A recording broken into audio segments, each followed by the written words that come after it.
You're listening to the Options Insider Radio Network, the home of the Options Podcast. For more quality options programs, visit theoptionsinsider.com or search for Options Insider Radio Network in your podcast provider of choice. Listeners can also access all of our programming through our mobile app available in the iTunes and Google Play stores. Select programs are also available via live stream at mixlr.com/options-insider. That's mixlr.com/options-insider. Don't forget to follow along with your favorite programs and submit your own questions for the hosts at twitter.com/options, stocktwits.com/options, facebook.com/theoptionsinsider, or via questions at theoptionsinsider.com.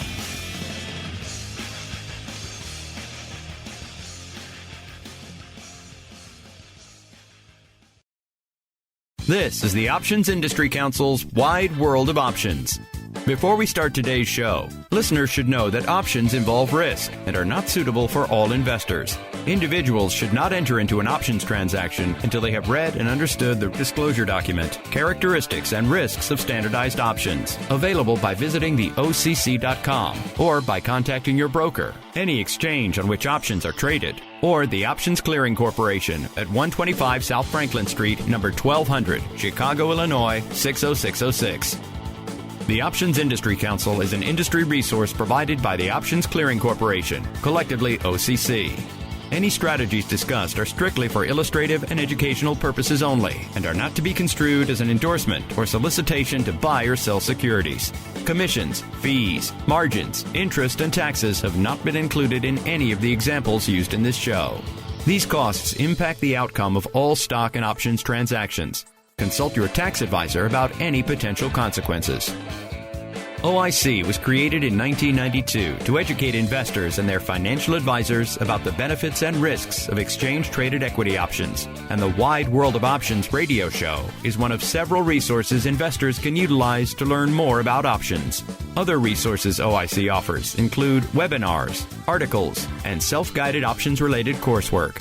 For more information, check out www.optionseducation.org. Now, here's your host, Mark Benzaquen.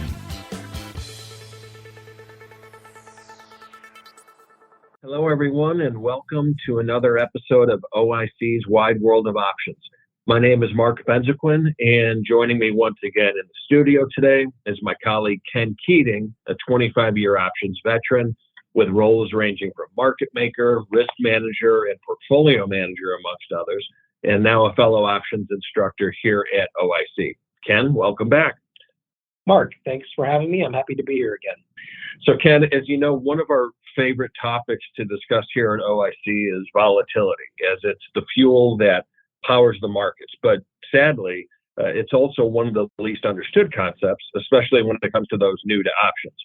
And since we've been experiencing a good deal of volatility lately in today's market, and seeing as how you'll be speaking to the topic in the next OIC webinar, I thought it was a good idea to have a discussion about volatility, talk about a few of the volatility metrics investors might look to, and dissect a few of the more popular strategies investors might use to either take advantage of volatility or protect themselves from it. How does that sound? Sounds great. All right, so let's start out with the basics for those listeners that might be new to options. First, historical volatility. What is it and why should investors care? Okay, so to start with historical volatility, when we talk about historical volatility, what we're looking at is how volatile a stock has been in the past. So historical volatility is a backward-looking metric. So think of it as if you're looking at historical volatility on a chart, it's kind of like an EKG for that stock. It's how volatile it has been in the past. Right, and when you're talking about volatility, you mean the trading range from, day to day. Correct. Okay, so historical volatility shows us where the stock has been. How does that differ from implied volatility? So implied volatility, while historical volatility is backward-looking, implied volatility is forward-looking. So implied volatility is essentially the market's forecast on how volatile a stock will be between now and its expiration. And it's constantly moving and changing based on the supply and the demand for options. So where in an options model, there's many inputs that go into an options model. There's the strike price, time to expiration, the stock price itself, the dividends, interest rates, all that. That's all pretty much known information. What is actually unknown is volatility. And volatility is constantly changing based on the supply and demand for options. And it's a moving target. It's what traders are always trying to solve for is implied volatility. So, and only options have implied volatility. So stocks don't have implied volatility. Stocks have historic volatility, where options have both implied volatility, which is forward-looking, and historical implied volatility, which is how volatile, the options have been in the past. So there's really three types of volatility. There's the historical volatility, the implied volatility, and historical implied volatility. Okay, so implied volatility is basically the market's opinion, the market's forecast for how volatile that stock is going to be. And because it's an opinion, it can differ from investor to investor, trading firm to trading firm, et cetera. And that opinion shows itself, I guess, for lack of a better word, in the price of the option, right? That's correct. So let's just say into an event, let's say earnings. There's typically more demand for options as traders are positioning themselves for an earnings beat, an earnings miss, earnings staying flat. There's varying opinions.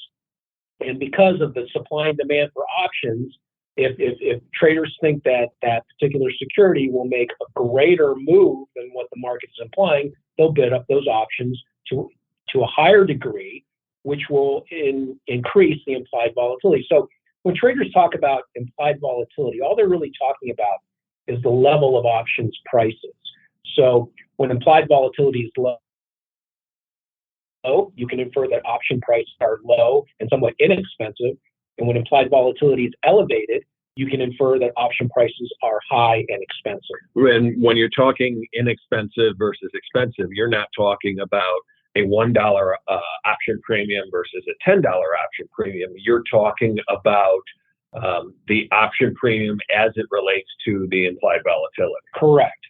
So when I was on a trading floor and when I was standing many years ago, and you were on a trading floor as well, traders, when they're talking about prices, they're not talking about the actual prices. I would never say, I bought this option for $1 and I sold this other option for $3. I would say something like, I did this spread where I bought a 20 ball and I sold a 35 ball, or I bought this straddle for a 40 ball, or I sold this strangle for 65 ball. So for traders to break everything down in terms of volatility is just another way of measuring prices in terms of volatility. So like I said, like to your point, a $10 option is more expensive than a $1 option, but it actually might be cheaper in terms of volatility. So traders really look towards implied volatility when trying to measure and gauge option prices. Okay, so we're talking about cheap options or cheap volatility versus expensive volatility. Is that where different implied volatility metrics come into play? For example, IV rank, that we can look at the IV rank of an option to help us determine where that particular contract falls on that volatility curve? Correct. So there are a couple metrics that many brokers now offer their clients these days. One is IV rank and the other is IV percentile. So, and this is just another way of measuring implied volatility. So when I was trading on a trading floor, we would actually look at implied volatility charts. We'd be looking at charts all throughout the day. We'd be looking at 1-year charts, 2-year charts, 5-year charts, sometimes shorter dated charts. And we'd get a feel for where that implied volatility historically has been. And we would come up with a range. I would have a buy-sell range on various stocks. So if I'm trading one stock, my buy-sell range over a given period might be I'm 20 vol bid, and I'm a 60 vol seller. So the range, that's the range that the implied volatility has been in the past, and it would be my buy sell range. Now, its implied volatility rank is doing the same thing. Basically, what it's doing is it's taking the implied volatility over a yearly period. It's taking the low point, the high point, and where implied volatility is currently. So it's taking 3 price points or implied volatility points and measuring where volatility is now. So it's a way of measuring volatility against itself. So it's basically IB rank is a way to quantify where current implied volatility falls into the range of implied volatility for that particular period. So if we had, just for easy numbers, let's say we look back at the last several weeks and we see implied volatility was 20%, 30%, 40%, 50%, 60%. And let's say current implied volatility is trading 60%. So looking at that range, we know that the current implied volatility is at the top end of that range, and that would give us an IB rank of 100, that it's at the highest point that it's been in that range that we're looking at. An IB rank of 0 says that it's at the lowest point, and you as a trader or our listeners as investors might use that IB rank to gauge whether or not the current level of implied volatility is cheap or expensive. Correct. So IB rank, it's a ranking, but you can also think of it as a percentile based on its historical range, which is typically over a given yearly period. Okay. So using your example, if the range over the last year is 20 on the low side, 60 on the high side, obviously 20 would be an IB rank of 0. 60 would be an IB rank of 100. 40 would be right in the middle and would be an IB rank of 50 or 50%. So it's a way of measuring implied volatility based on where it's been to where it is today. Okay. And how does that differ from IB percentile? So IB percentile is a little more granular, and it basically takes the implied volatility, and it tells you how many days that the implied volatility right now has been below the current level. So, for instance, let's just say the IB percentile is 85%. Okay. What that's telling you is that 85% of the time, the implied volatility has been lower than where it currently is, meaning that implied volatility right now is relatively expensive.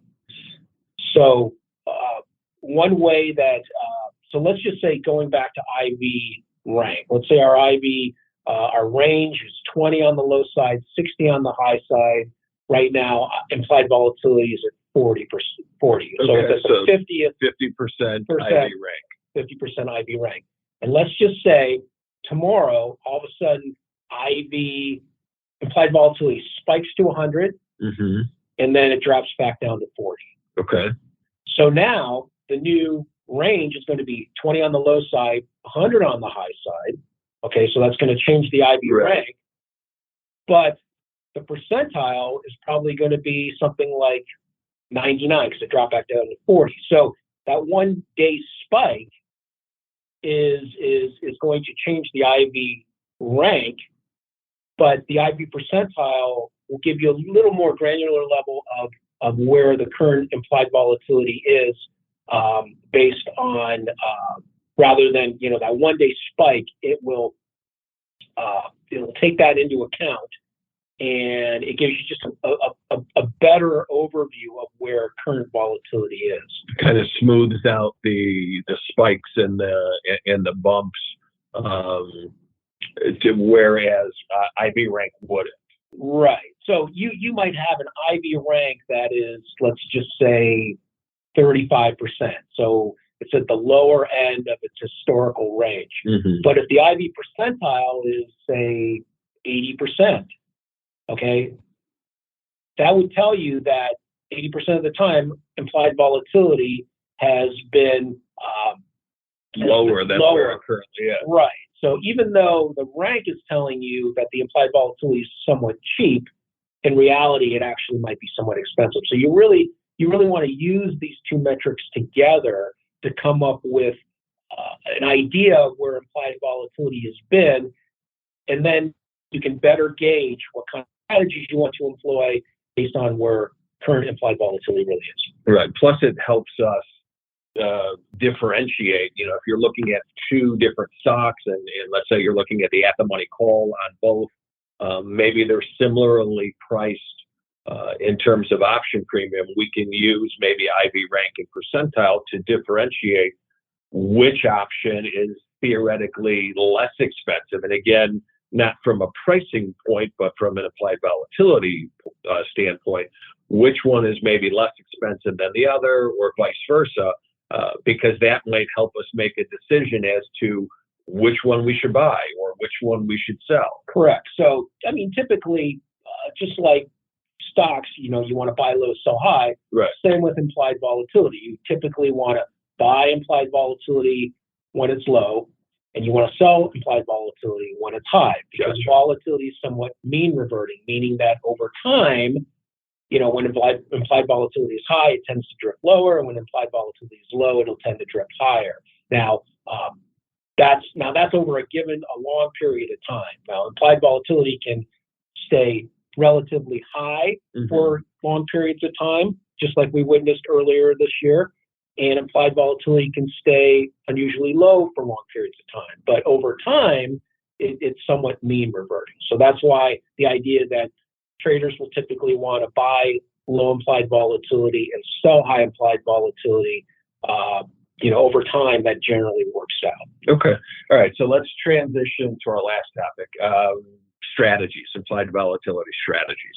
I'm assuming that this is where we're talking about straddles, strangles, condors, things like that. Right. So pure vol strategies, the straddle and the strangle are called pure vol strategies because let's just look at the straddle. The straddle is, let's just say we're looking at a $50 stock, and maybe they've got earnings coming up, and the straddle is priced at $5. The call's trading for $2.50, the put's trading for $2.50. So somebody who buys that straddle is looking for that stock to make a greater than 10% move in this case to profit. So they don't care which direction the stock moves, they just need it to move. So if we're buying the 50 delta call and the 50 delta put, we have our market, our delta exposure is actually zero.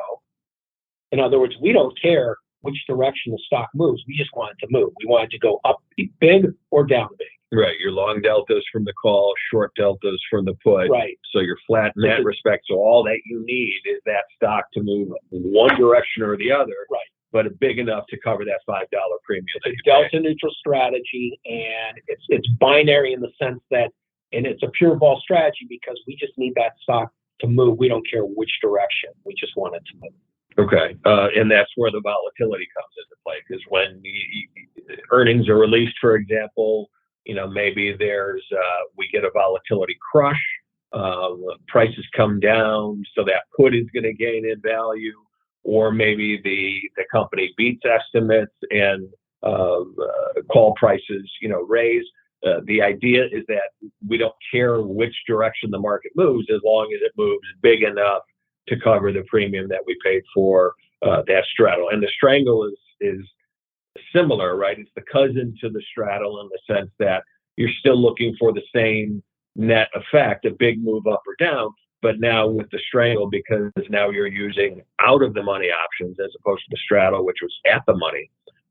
Now you need that stock to make even a bigger move. That's if buying a straddle, buying a strangle, that's if you were thinking the stock is going to make a big move one way or the other. The opposite to that, selling the straddle or strangle, is where you don't think there's going to be much movement as well. So in that case, you're selling volatility? Correct. Right. So, obviously if I go onto my brokerage account and I buy a straddle, somebody's selling me that straddle. There's two sides to every trade. So somebody's selling me that straddle. So if I'm long the straddle, somebody else is short. So let's just say I buy a straddle for $5. If the stock's trading 50, I buy the 50 at the money straddle for $5, and you sell it to me for $5. So I pay you $5. That $5 goes in your pocket, but now you have a considerable amount of risk because now you have unlimited theoretical upside risk through the short call. Right. You have downside risk down to zero through the short put. So anybody who sells options, your reward is defined while your risk is somewhat unlimited. Whereas the option buyer has a defined risk, the amount that they paid for the premium, and unlimited upside exposure through the long call, profit potential down to zero on the long put. So not to say that selling options isn't a viable strategy. Some people do sell straddles, some people do sell strangles. It is a lot more risky. Now, there are strategies that you can incorporate that allow you to sell high implied volatility while mitigating your risk. And this is probably a subject for another podcast, which I'm sure we'll do at some point. But strategies such as butterflies, iron butterflies, condors, iron condors, credit spreads, credit call spreads, credit put spreads. These are all ways that allow the investor to sell elevated or high implied volatility while mitigating their risk. Right. That it's somewhat the risk is not range bound, but that there's a floor. Right. You can only lose so much. In theory, within the spread itself. So, and there are other risks to spreads, and like I said, this isn't the time or place to be talking about these. I'm sure we'll talk about them in other podcasts. But the defined risk nature of a spread is defined only within the spread itself. Gotcha. Okay, Ken, thanks for the insightful information, and certainly thanks for joining me to talk about options once more. Absolutely. Thanks for having me, Mark, and I look forward to speaking with you again on a different subject. No, absolutely. And thank you to all of our listeners and supporters out there. Before we sign off, I want to invite everyone to register for Ken's upcoming webinar, which will take a deeper dive into all things volatility, including the concepts that we discussed today. You can register on OIC's website, optionseducation.org, to attend the live presentation, or you can view it on demand as well. And as always, please feel free to send us your questions via email at options@theocc.com or live chat with us on our website. Thanks again to all those listening, and we'll be talking with you again very soon. Take care, everyone. You've been listening to the Options Industry Council's Wide World of Options. If you have questions about anything you've heard on today's show, email options@theocc.com or visit www.optionseducation.org and chat with OIC's Investor Education team. Interested in connecting with OIC on social media? Subscribe to the OIC YouTube channel, like them on Facebook, follow them on Twitter at options.edu, and follow their page on LinkedIn. Thanks for listening, and be sure to tune in to the next episode of Wide World of Options.